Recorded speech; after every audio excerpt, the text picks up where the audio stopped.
My name is Valerie Waters, member of the National Council of Negro Women and also president of the Pittsburgh Club of the National Association of Negro Business and Professional Women's Club. Thank you for joining us this evening during the COVID 19 or coronavirus times that has had a major impact on all of our daily lives in the Pittsburgh region and also on a national basis. Over 250,000 people have died. The numbers are staggering in Allegheny County. Every single day, someone is dying. So take care of yourself. I want to introduce our first guest, Dr. Anita Edwards, to discuss the coronavirus. Dr. Edwards. Good evening. Uh, Glad to be on. Thank you for having me on the show today.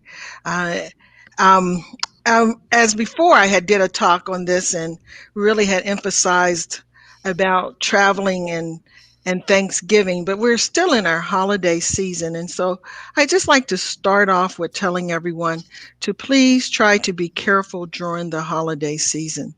I do believe, and Dr. Fauci talks about it quite a bit, about we having COVID fatigue right now.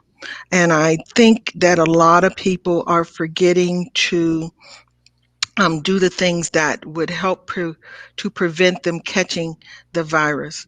So it is so important at this present time for us to remember to wear our masks and to wash our hands. I think we sometimes and I wish I had a mask in front of me. It's so important that we wear a mask properly. The mask needs to definitely cover your nose. I see so many people that like to put their mask underneath their nose, and it is so important to put the mask on your nose. If you would like it to have some metal or something that you can actually contour to your nose, so that if you contour it, then if you like me, if you wear glasses, then you don't have to worry about the steaming up your glasses. Then it also needs to make sure it's totally covering your mouth and coming down over your chin. You do not want it to have a vent of any sort, because with the vents, we know that you can still be spreading the germ and germs can still come in.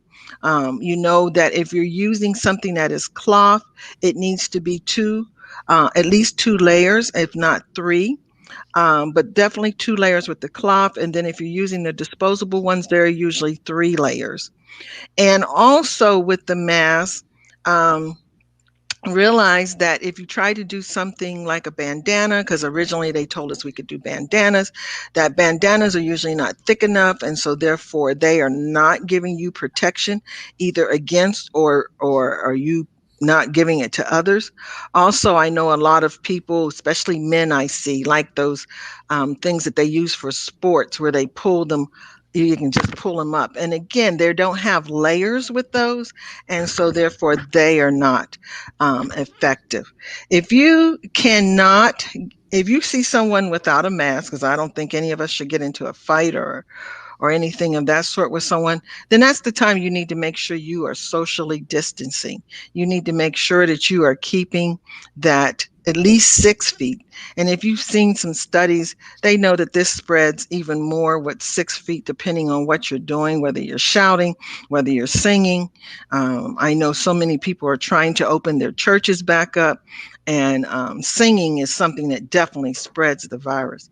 So if you're going to go to a church, and have a service, I so encourage you to wear your mask. Really, if you have a large church, you probably still want to stay away from large congregations. Um, um, we know, again, you want to socialize, but this is just not the time to put our life into jeopardy. And then going on with the hand washing, I think it is so important that we know to wash our hands. Hand sanitizer is good and you should carry it around. I have some in my purse, two in my car. I keep it with me wherever. What it does is it kills germs. It will not remove the germs from your hand, but it will kill the germs. So you want it, if you have to, hand sanitize. Then, and then if you, once you can get to water, then, wash your hands. The other thing to think about that also, some people ask about wearing gloves. Still still, you need to be careful with gloves, because even though now the germs may not be on your hands, they can be on the gloves. So you still can't touch your face or bring your hands to your face or to other things just because you have the gloves on. The gloves now are the what has the germs, and you have to, again, still be careful with touching yourself. And then if you have gloves on, you have to know how to properly take the gloves off. You have to know how to make sure that you don't contaminate your hands as you're trying to take the gloves off. I also would just like to touch on two other things. One, it is flu season, and so I encourage everyone to make sure that they are getting their flu shot. The flu and the COVID-19, as far as symptoms, are very similar. We are blessed that we do have the flu vaccine, so you definitely wouldn't either want to get both of them. And you really, if you've ever had the flu, you don't want to get the flu. So I am encouraging everyone to get the flu. If you're over 65, then you want to get the high dose flu shot. And then at least that way, I hope, pray you don't. If you had the COVID, you would not have COVID and the flu at the same time. Realize both of these are viruses. They both are respiratory. They both spread the same way. And so therefore, you could right now with this season, you could contact the flu and COVID at the same time. I think the other thing to mention is that we do know vaccines are coming up for COVID. We haven't heard exactly when they'll be released. We keep hearing how the states are preparing for them, but you still have to realize that I know the one is a two series shot. And so I haven't heard exactly, but I'm quite sure it still takes a while to build up an immunity, even with the COVID vaccine. Just as with the flu shot, it takes 2 weeks once you've had your flu shot to build up immunity, which is why a lot of people think after they've had their flu shot that they have caught the flu, and it may be that they did not have enough time to build up their immunity. So definitely get the flu shot, and then you need to consider the COVID vaccine. I think that is something right now that everyone has to decide for themselves. We do know that if it is effective and it doesn't have any side effects, that it is what's going to help stop this pandemic. But everyone is going to definitely have to make that decision for themselves. Again, if you decide to travel through the holidays, then make sure you are you have all the sanitizing things you need. I know the airplanes say they're cleaning, but sometimes they're still putting more people on the planes. If you can get either one of those face masks along with the mask that you put over your face, eye covering, something to help try to protect you if you have to sit 3 in a row on the airplane. And then you might take some wipes with you so you can make sure you're wiping things down. So I would encourage you to make sure. And then if you try to avoid large gatherings, I know, again, we need to socialize. And I think we should call it physical distancing and not so much social distancing, because really what we're just saying is you need to stay apart. So even if you're having people over, try to have those that are in your bubble. Those where they travel and where they go.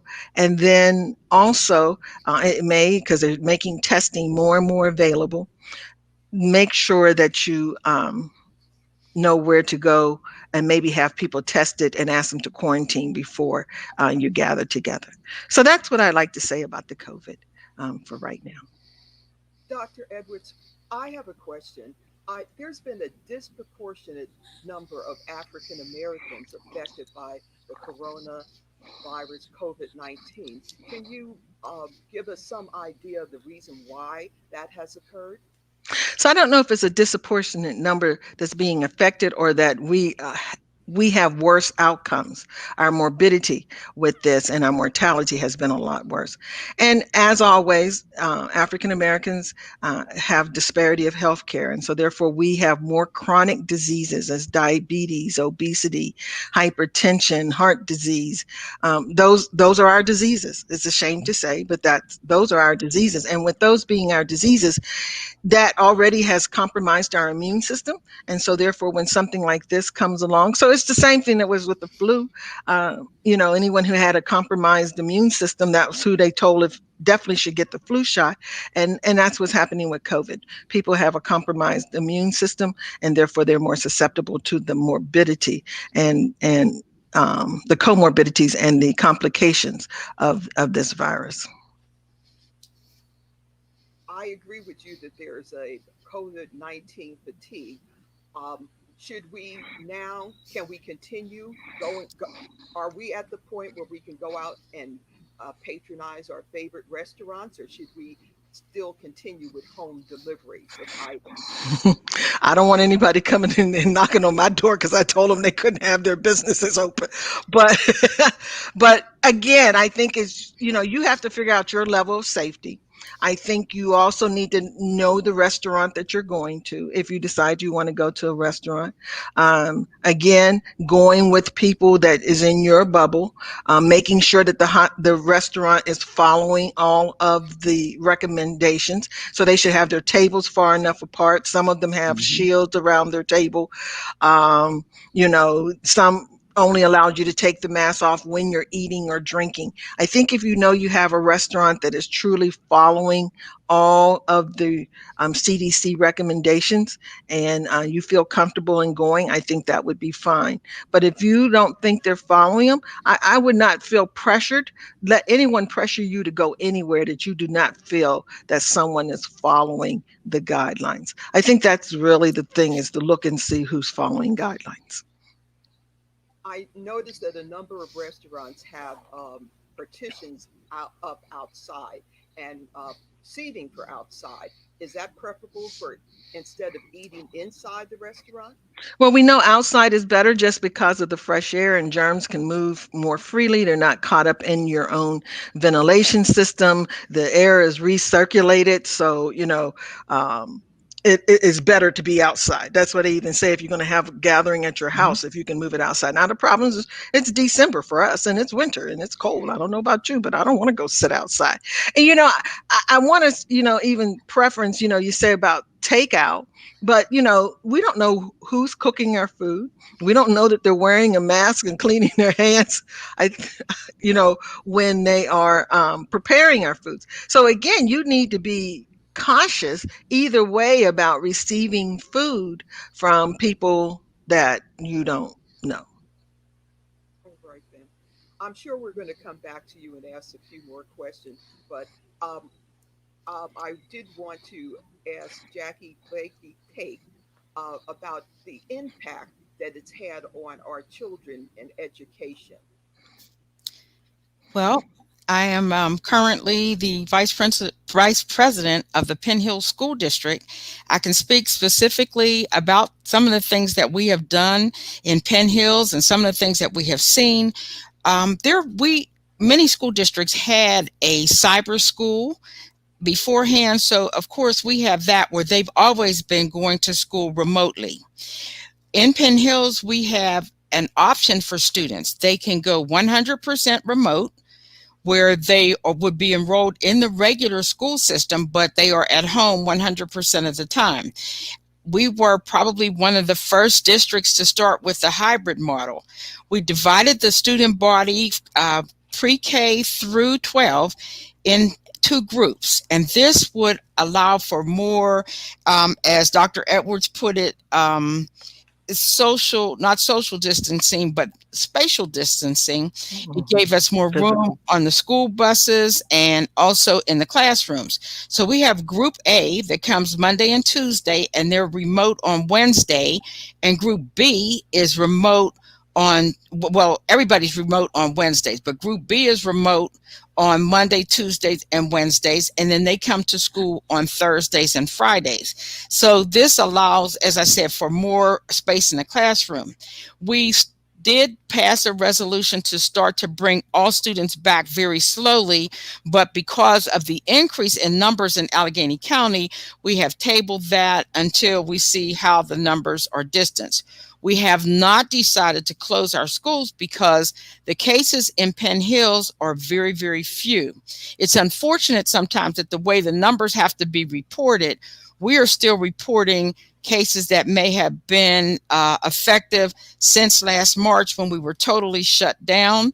And I think we had one case in July where it was very few people were involved in that. So I want to say that in the Penn Hill School District, with the affiliates between students, staff, and other people who are working in the building or working with our students, there have only been 19 cases since last March when everybody was on shutdown. And what we're seeing is that our students sometimes are more safe in school because of the safety measures. And you have to think about young people at home where parents are either have to work or they may be under the auspices and have to really have a babysitter, or an older sister and brother who, high school students sometimes are a little more lax. They sometimes don't know the seriousness of this whole thing. I think sometimes some of the things that we fall into that are problematic is that because it is remote and all students have to have devices, computers, or either laptop computers, and I think the younger students may use tablets, parents sometimes are not as astute as they might need to be, know as much about the virtual world sometimes as their young children, and not sure how to get them on. And I was talking with the parent today, and she said, when my kids came from Propel to Penn Hills, the way they got on at Propel was very different. So I had a really hard time getting my daughter started, and she didn't do that well first term. And I understand that. And then there are students sometimes and now that don't have the internet access. What Penn Hills has done was increase our signals outside of every one of our schools. And then I think many of the cable companies were helping to supply this. I think that one of the most difficult things and challenges, and I've heard this all over the United States, is that because many of our families are so mobile, it's difficult to reach students who have not reported since last March. The numbers in Penn Hills aren't that great, but in many school districts they are. But then there are no state guidelines set aside. And I originally was a school social worker before I became an administrator. And so I knew what truancy was, and you miss 3 days and we start to begin, and when it continues then we go to the magistrate. But now what truly is truancy, if you can't find the kids, or maybe they don't turn on their device, or the device isn't working that day, that's the kind of problems that can be encountered by any school district or any system. Some teachers are not as comfortable teaching remotely as they may be face-to-face. I have a brother-in-law that's a teacher in Philadelphia, and he gets so frustrated because he said he went into education to be able to look at his students where you can know what's going on, know how they're feeling, because you see them every day. It's very difficult to do that on the screen, and when things shut down or freeze and all of those problems we have with remote learning, you just can't reach out and say, John, you didn't do your homework, or I see that you're not paying attention, because that's all part of remote learning. So it is it's very challenging. I'm not sure that all of our students will be at grade level, because there's everybody's learning style is different. So if I am a student that can adjust and really learn to some of the virtual or remote type of curriculum that is being used throughout different districts, I'm okay. But some of the remote learning and the virtual curriculums are much more challenging, or they move quicker. A teacher can take time in the classroom to say, I see you're struggling with this, so let me go back and review that, or let's talk about this, and find different ways to reach that learner. If you are constantly on a curriculum that is just on camera, you're not able to do that, and everyone does not adjust to that well. So that is one of the problems. So if our students aren't grasping or knowing what they need to be able to do to move to the next level, I'm just really personally afraid that we're going to be behind as we start. What happens after we're able to go back to school full time? If you're in third grade, are you really prepared for fourth grade? How is that all going to be washed out in our educational system, statewide and nationally? And I think for African American kids, it becomes much more difficult, because we just kind of sometimes have working parents. Our parents have to go to work, and as I said, if they're under the guidance or the of an older brother and sister or a babysitter, and sometimes parents don't know how to look over what's been done remotely to really catch them up, or they just don't have the time. Because with this, parents have had their hours cut, their income is cut, and you have to even think about what happens because your kids are home all day. You know, they eat more because kids eat constantly. And even with the grab and go lunches that are made available in many communities, it may still not be able or available to all students because of where they live and how close they are not to the places that are distributing them. Are there any specific questions that you would need me to answer with this? I did have a question. There was a young man on the news the other day, and he was very concerned about his potential for scholarships. He was an athlete. And I really Mhm. had not thought about that, where students are going to school trying to complete their lessons, but he's a senior in high school. And how is that affecting the Penn Hills or your education in the region? Are, Go ahead. as far as scholarship potential, because this is a time of year when recruiters are coming around to look at athletes and look at their overall performance, and those opportunities are currently not being present for them in abundance. Well, and that was one of the questions that I asked because I have a concern because sometimes athletics are the ticket to many of our students' futures. And well, initially, when we were not permitted to bring anyone on, say, for instance, football, no one could come to the stadium except the parents or except just those teams.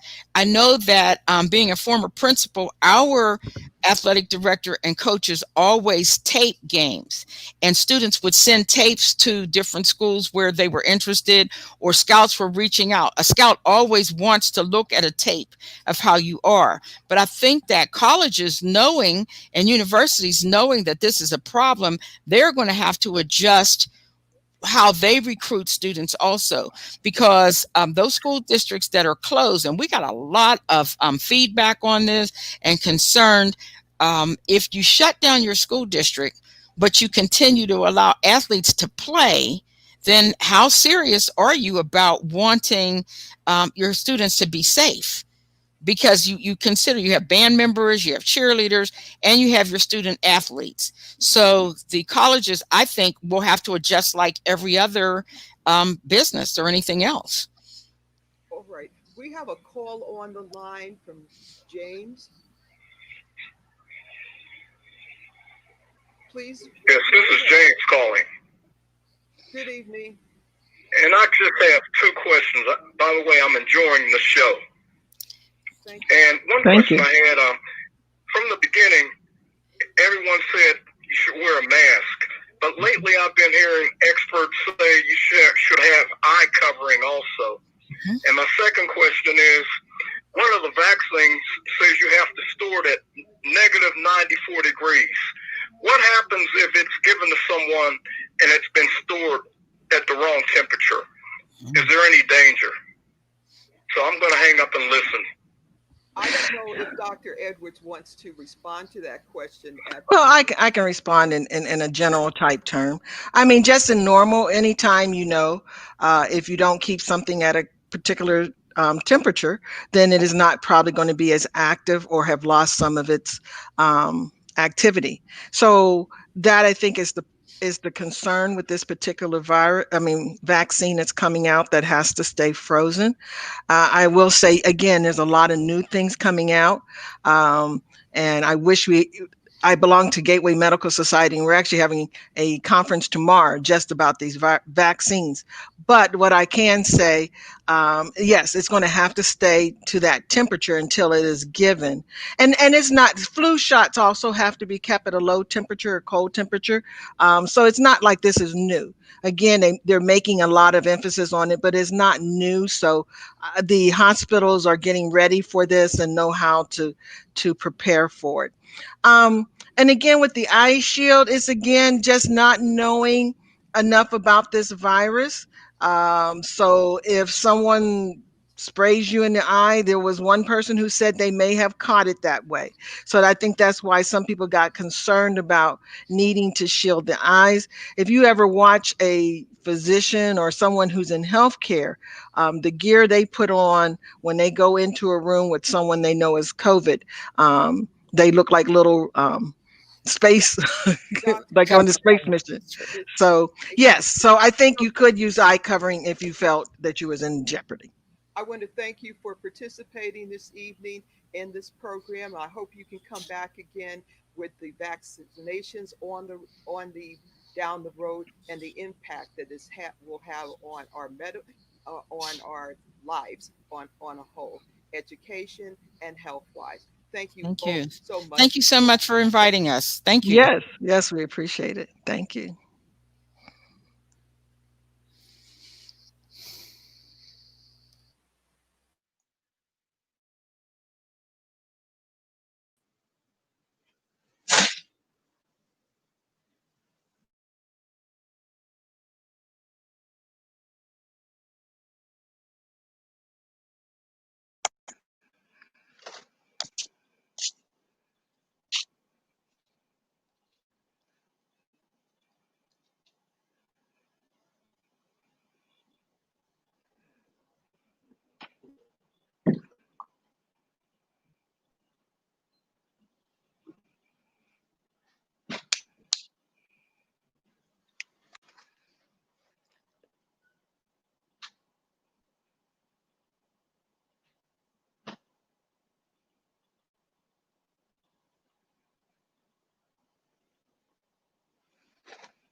Political chair for the National Council of Negro Women, and I welcome you to the meeting.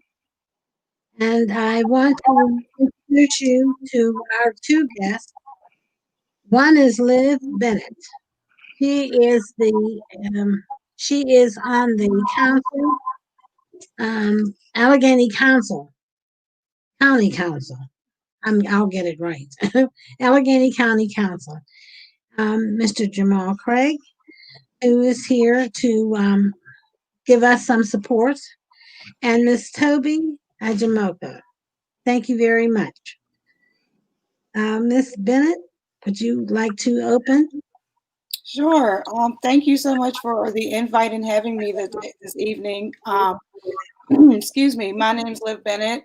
I'm the county council person for District 13, which loosely covers Bellevue to Stanton Heights, covering a lot of the city. So my work has really encompassed. I was just sworn in this year in January, and a lot of my work is really centered on social justice and anti-racism. And so some things we got accomplished this year was banning hair discrimination, making Juneteenth a countywide holiday, declaring racism as a public health crisis. We just passed a motion urging the extension of a rent or eviction moratorium.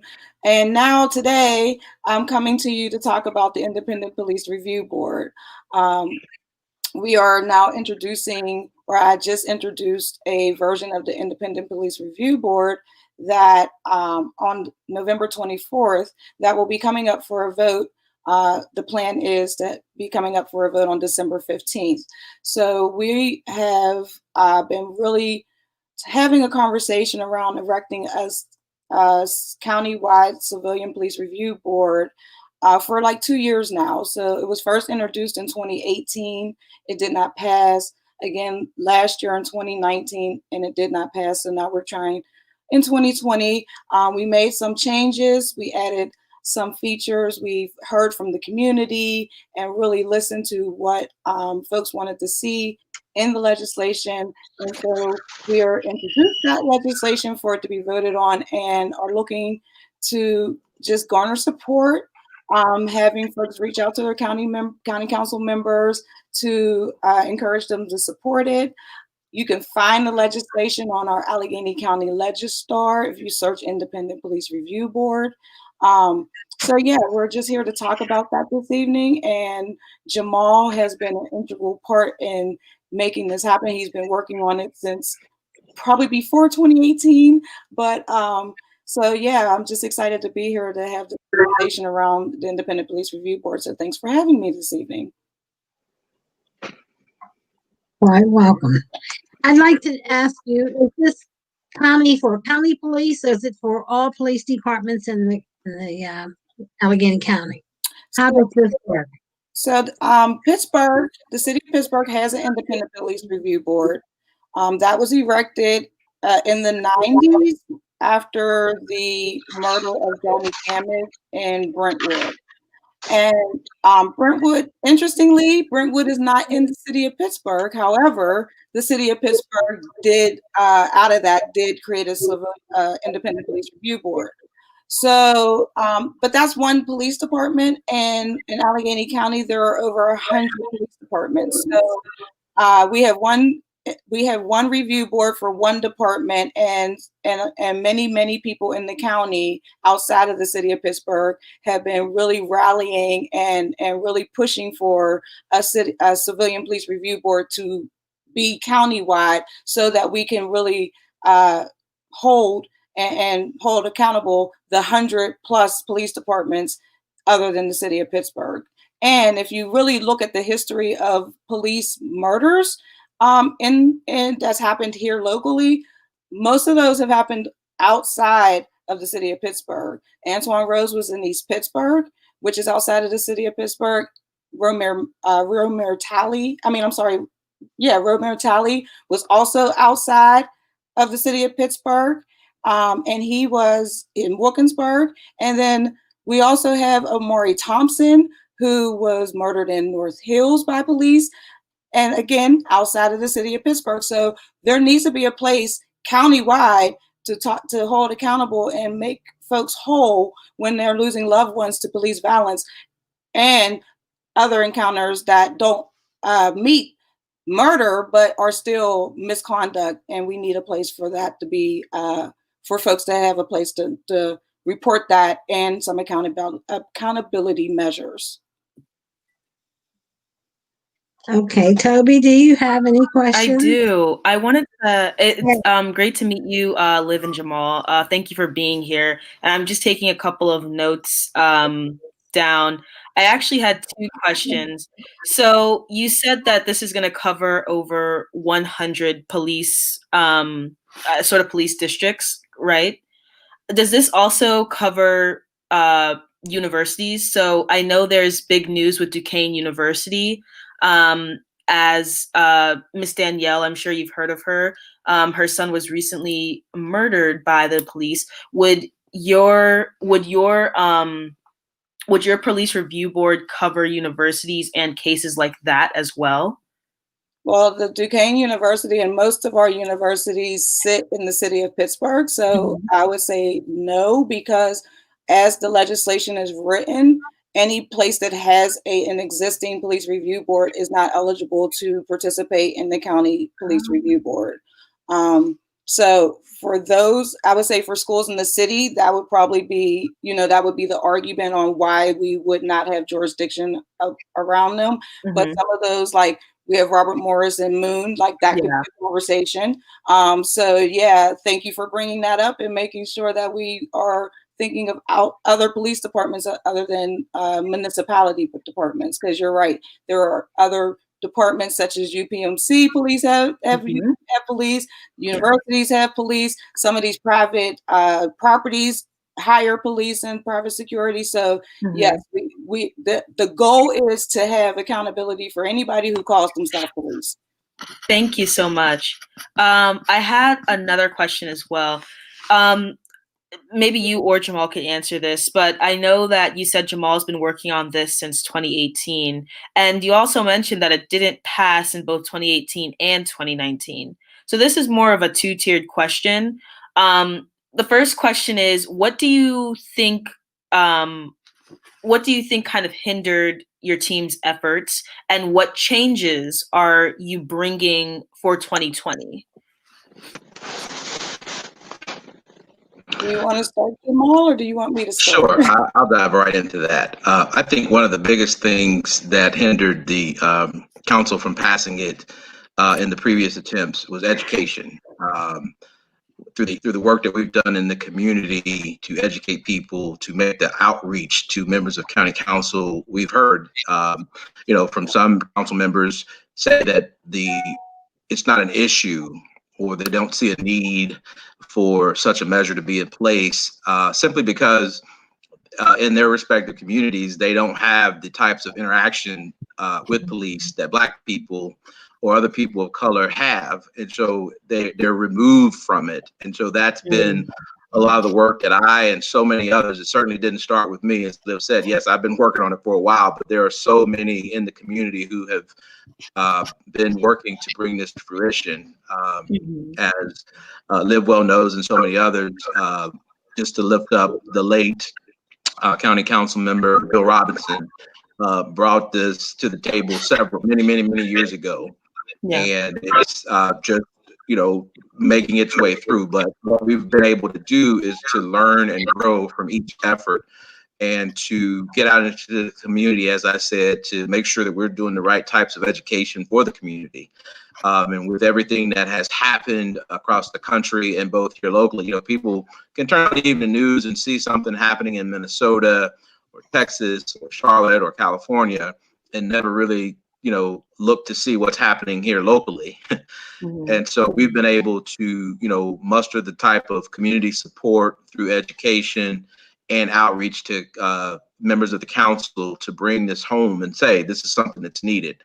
And if I could very quickly just say, like, a large component to this is healing. If we've got a large segment of the population that have bad experiences with police through their encounters, and nobody's willing to put measures in place like a review board will go a long way into making people have some faith and trust in the system when there's some accountability. As Liv mentioned earlier, it's about accountability, and this will go a long way in the healing that's needed to get the type of trust in the system, and it will certainly remarkably improve community law enforcement relations, because when I know that there's a structure in place that I can make a complaint or a report and feel confident that that system is going to uphold whatever the findings may be, then I feel a little bit better about it. But as it stands right now, when we have these systems and these multiple agencies, as Liv pointed out, where the chief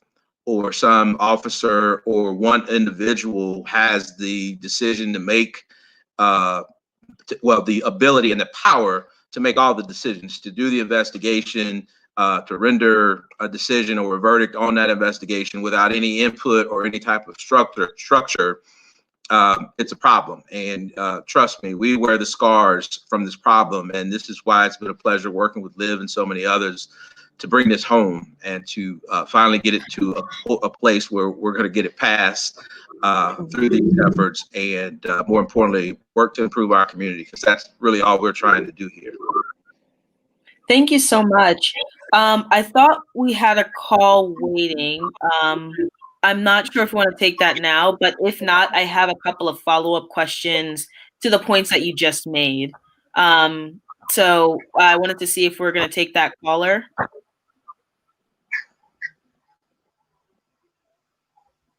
Sure, why not? Take the caller's question. Hello. Amari? Hi, yes, how are you?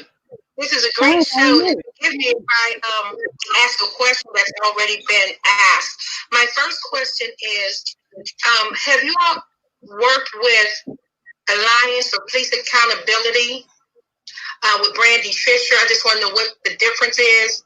And could you explain more of defund the police, if you can, anyone? But I think what you are doing is great. I think there should be accountability for the police. And I just want to know the difference between a police review board and the Alliance for Police Accountability. And could someone explain more fully about defunding the police? Thank you all very much for a great informative show. Your guests are great. Thank you.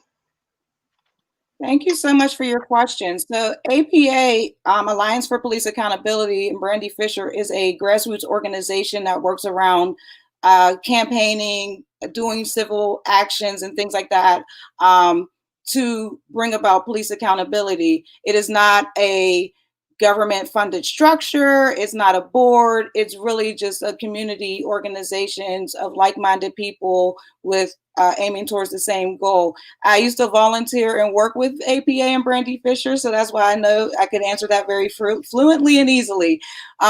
This is what we're proposing is a county-wide police review board, which would be housed with the county. It would be applicants would be from Allegheny County. We would take, regular civilian applications, resumes, whatever, interest letters, and basically members of council will vote them on to the board as regular community members. So that really is the goal, to just have regular community members, independent from police, holding and investigating police conduct when something is brought to them from a constituent or civilian, and walking that through to resolution and making recommendations on action regarding that encounter. So that's really what the Police Review Board is, and APA is one of the many organizations that have worked towards trying to make a police review board happen. They also were involved very deeply in the referendum that was on the ballot in this past election that dealt with the city police review board. So there is a city police review board. We're fighting to make a county police review board. Defunding the police basically is that we want to take funds from the police force and reallocate those funds into community services, programs, mental health services, addiction services, housing services, so that we don't want police responding to certain calls. So if somebody calls with a mental health challenge, we don't want somebody with a gun and badge to address that. We want somebody with mental health capabilities to address that, who's more prepared to address that encounter. If a child is truant, we don't want somebody with a gun and a badge addressing that. We want somebody from a social service more avenue to address that. So it's more about taking funds from police and reallocating them to places and spaces that would be better responses, and therefore taking the police out of the equation so that we can reduce these deadly police encounters. So I hope that answered that question for you as well. I would like to make one statement here, because it seems as though we're bashing the police here, and we don't want to do that. No, we are not bashing. There None are of the some things that we are arguing for is anti-police. It is pro. I understand that, but I want our audience to Yes, understand. it is pro accountability. You can be Pro about accountability and still support the police. They're not mutually exclusive. We support police. We know that there are good police out there. We know that there are police that make sacrifices every day to do the job that they need to be doing and doing it correctly. However, we also know that there are police out there that are not, and those police need to be held accountable and removed. And that is what all of these are saying. We are not saying we don't support our police. We don't say we are anti-police. We are just anti-bad police and pro-accountability. I thank you very much for clearing that up for our audience. And I do want to add that to the point that Ms. Liv made, in terms of, when people say defund the police, and, for mental health issues, for example, you'd send a therapist or somebody who is trained in that area.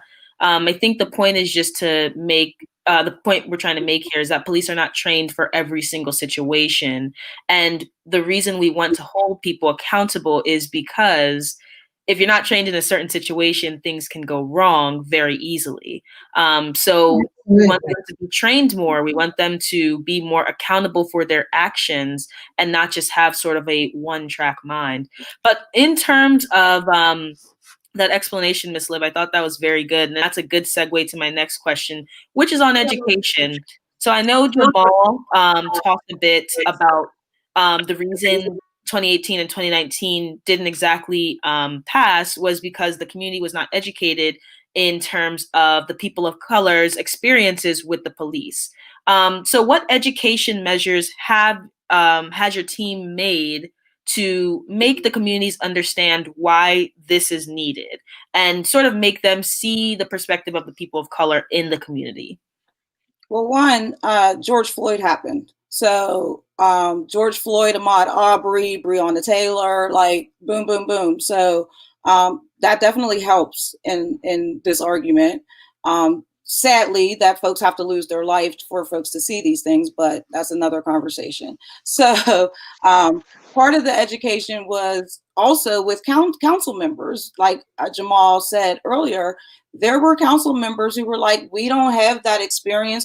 Our police departments don't have complaints against them. Our citizens like our police, so we don't know why you're constructing this. So part of it was just giving them a purview and an experience that outside of the district in which they represent. And that was often the conversation I had with those members, is like, I need you to govern from the focus of the least of these and not the most privileged. Y'all have very privileged police departments. Y'all have large tax bases, so y'all can pay for body-worn cameras and training and sophisticated equipment where other police departments, such as maybe like a Duquesne, cannot. So while we represent districts, we are voting for a whole county, and we need to be mindful of the whole county when we're doing that. So that was part of the education and conversations that have been going on for the last year.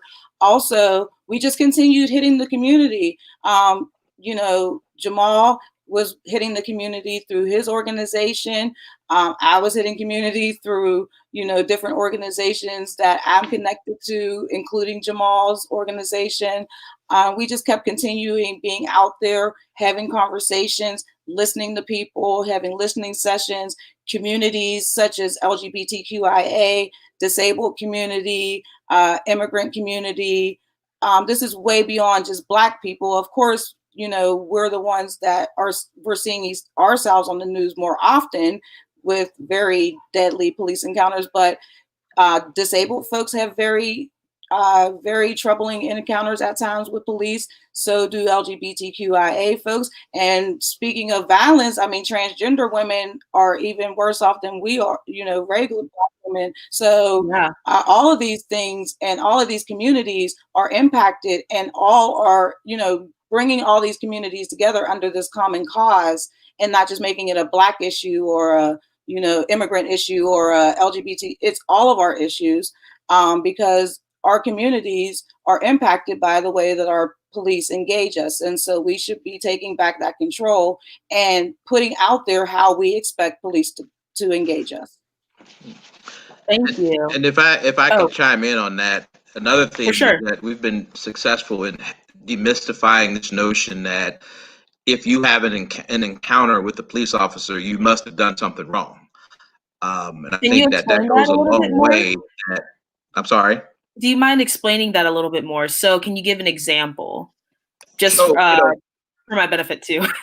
through the work that we've done, we've had people say, oh, well, if that person didn't do something, then why were the police involved? And so people are more likely to say, well, I side with the police simply because they're police, and we've been conditioned to believing that the police don't make mistakes, or that they don't do bad things, or all along that route.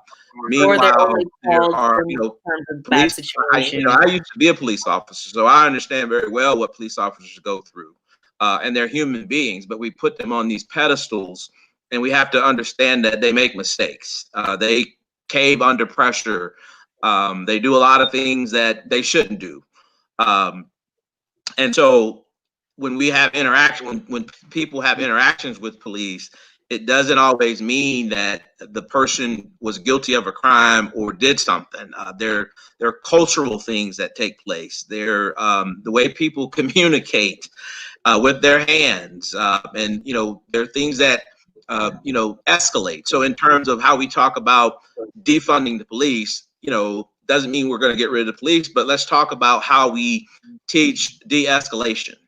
Somebody on the scene who can de-escalate a situation. There might be a cultural barrier where people appear to be loud, talk with their hands, and a person who doesn't understand those ethnic or cultural communication tactics may think that, hey, well, he was being disrespectful or being too loud, or doing something that warranted the officer to arrest him or her.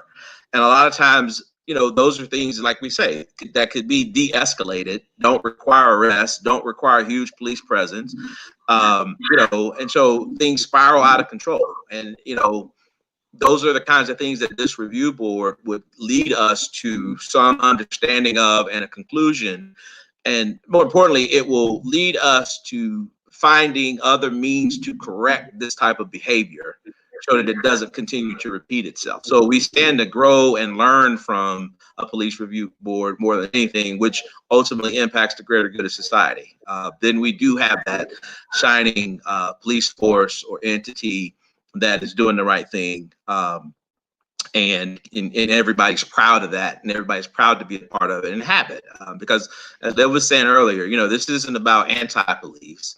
This is just making sure that there's accountability. For example, you go into your local supermarket and you buy a product and you're not satisfied with it, you have recourse to take it to that front counter and ask questions and go through some sort of process. Well, it's no different with police. Like I said, they're humans, they make mistakes, and citizens deserve to have some recourse to getting answers and a process, a fair process. That's what's most important here too, is that it's a fair process that we can believe in, support, and have available to us. Thank you so much, Jamal. That was really helpful. And it's also good insight to know that you are also a police officer as well, because it shows that this is a fight that everybody is fighting. I have two more questions, and then I'm going to open it up to the crowd. But feel free to jump in with questions if you have any. So, Liv, you talked about this isn't only a Black issue. This is LGBTQ, disabled people, people with mental illness. So, on that note, what organization besides Black Lives Matter, I presume, possibly helped with this initiative? Ooh. So Jamal was with Penn when I started working with him. Fawn Walker Montgomery, Take Action Mon Valley. They've been working for months, years on this as well. Khalid Rahim developed a group that has been working on it. Casa San Jose, which is headed by Monica Ruiz, and services the immigrant community, has definitely had conversations, and I think we will be doing a community conversation, something like this, with them soon. And who else have I talked to? The disabled community. There's a city-county disabled coalition. I talked with them, and some of those folks were deaf. So we got some hearing impaired and some mental illness, mental health folks, and different disabilities, all in like a hodgepodge in the same room. So that was nice because I got to hear a lot of different opinions and feedback. Especially deaf folks, because the way the police interact with them, like it's when you can't hear orders, right? And they're assuming that they can hear, and like Jamal said, talking with the hands, like that's not just like an ethnic thing. If you can't hear, you're deaf. You're talking with your hands, and to a police officer, if they don't know, that could seem like escalation, and all of a sudden they're threatened. So yeah. And then Sisters PGH, LGBTQIA, been talking with them, and we, are in the streets. I'm also an activist, so been in the streets with folks with like Trans Uniting and PICB and APA and One Hood. So I know I'm forgetting somebody. So no, that's totally fine.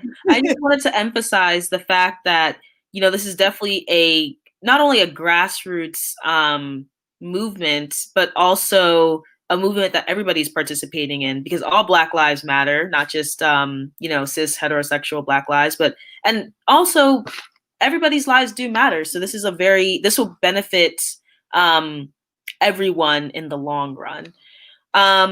But yes, I wanted to open it. We only have 5 minutes left. I want to see if Ms. Schnell had anything to say, or if we had any other questions on the line.